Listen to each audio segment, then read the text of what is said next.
You learned early how to stay alert, not because you wanted to, but because something inside you understood that no one else was going to hold things together. You became the calm one, the responsible one, the one who didn't need much. While other children were allowed to be loud, messy, uncertain, you learned how to read the room, how to anticipate moods, how to minimize yourself so things wouldn't fall apart. You didn't grow up fast because you were mature. You grew up fast because you had to. And now, years later, you're praised for it. People call you grounded, reliable, strong. They trust you. They lean on you. But what they don't see is how tired you are.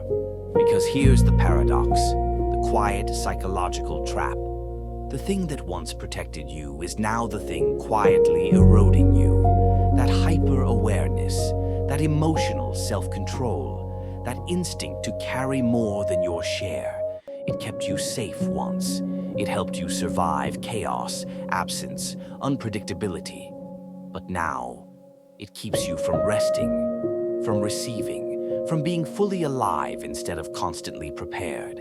If this resonates, it's not because you're broken. It's because you adapted brilliantly to a situation that never should have demanded so much from you.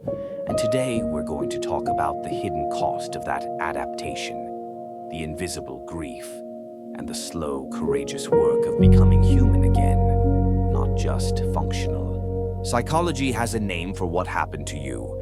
In many cases, it's called parentification. Parentification occurs when a child is unconsciously assigned adult, emotional, or practical responsibilities, becoming a caretaker, mediator, or emotional anchor long before their nervous system is ready. Sometimes it's obvious. You took care of siblings. You handled adult problems. You grew up in crisis. Other times, it's subtle. You became emotionally self-sufficient because no one responded to your needs. You learned not to ask, not to feel too much. This often pairs with emotional neglect, not necessarily abuse, but the chronic absence of attunement. No one mirrored your inner world. No one noticed when you were overwhelmed. So your psyche did something extraordinary. It developed hypervigilance. Hypervigilance is a nervous system state where safety depends on constant awareness. You scan for emotional shifts. You anticipate problems before they happen. You stay one step ahead, not out of ambition, but out of fear. Neurologically, this reshapes the brain. The amygdala, your threat detector, becomes overactive.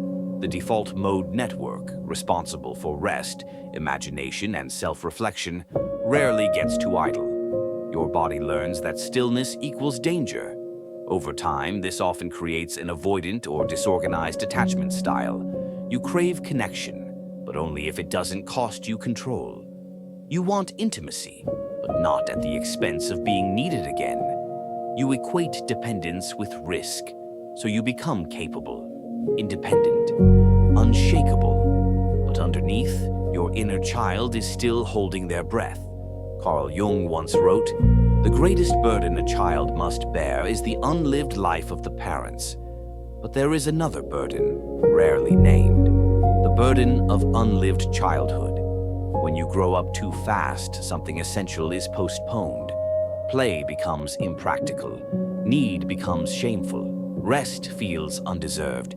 You learn that love is conditional on usefulness, so you become useful. But at a cost, you sacrifice authenticity for acceptance, spontaneity for stability, softness for control. And the grief of that sacrifice is invisible. No funeral, no moment where the world stops and says, "This was too much for you." Instead, the grief leaks out quietly, in the way joy feels fleeting, in the way silence makes you uneasy, in the way rest feels like laziness instead of safety. The core fear underneath all of this is simple but profound. If I stop being strong, everything will collapse. So even in peace, you brace. Even in love, you prepare for loss. Even in moments meant to be light, you remain watchful. Seneca warned that we suffer more in imagination than in reality. But for you, imagination was reality. You learned to forecast danger because unpredictability once hurt too much. And so adulthood becomes strangely exhausting. Not because life is harder, but because you never learned how to lay your armor down. When childhood survival patterns go unquestioned, they masquerade as personality. But they are not who you are. They are what you learned. You might notice this in relationships. You might be the emotionally stable one until you suddenly withdraw. You give support easily, but struggle to receive it. You feel safest when you're needed, not when you're cherished. They become adults who confuse responsibility with worth. In career spaces, you often overperform. You take on more than required. You struggle with delegation, not because you don't trust others' competence, but because you don't trust rest. In self-worth, you tie value to productivity. Being idle triggers guilt. Being human feels inefficient. Boundaries become complicated. You either have rigid walls or none at all. You say yes when you mean no, then resent yourself for it. Emotionally, regulation looks like suppression. You're calm but not relaxed, composed but disconnected. You intellectualize feelings instead of inhabiting them. Internally, identity feels blurry. You know who you are for others, but alone, without tasks or roles, you feel strangely undefined. Here's the crucial reframe. These are not flaws. They are coping strategies. And healing doesn't begin with fixing them. It begins with witnessing, not shaming yourself for being tired, not gaslighting yourself into gratitude, but saying gently, "Of course I'm exhausted. I've been surviving for decades." Unlearning starts when you choose curiosity over judgment. Healing for those who grew up too fast is not about becoming weaker. It's about becoming softer without feeling unsafe. One powerful path is inner child reparenting. This means consciously offering yourself what was missing. Permission to rest. Permission to need. Permission to be imperfect without consequence. Another is shadow work, meeting the parts of you that learn to be invisible, compliant, or overly responsible. Not to exile them, but to thank them for their service.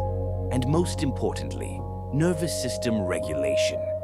Learning that safety doesn't require constant vigilance, that calm can exist without collapse, that rest is not abandonment.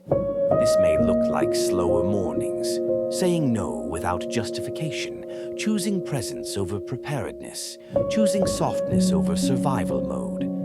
Rainer Maria Rilke wrote, "Try to learn what is simply there without turning away. What's there for you might be grief, or anger, or a quiet longing to finally be held by life instead of holding it together. And that's okay. The goal is not to be fixed. The goal is to become whole, to integrate the strength you developed without sacrificing your tenderness, to keep your wisdom without losing your wonder. If this spoke to you, consider sharing it with someone who grew up too fast too. And if you want to keep exploring the psychology beneath survival, strength, and softness, subscribe.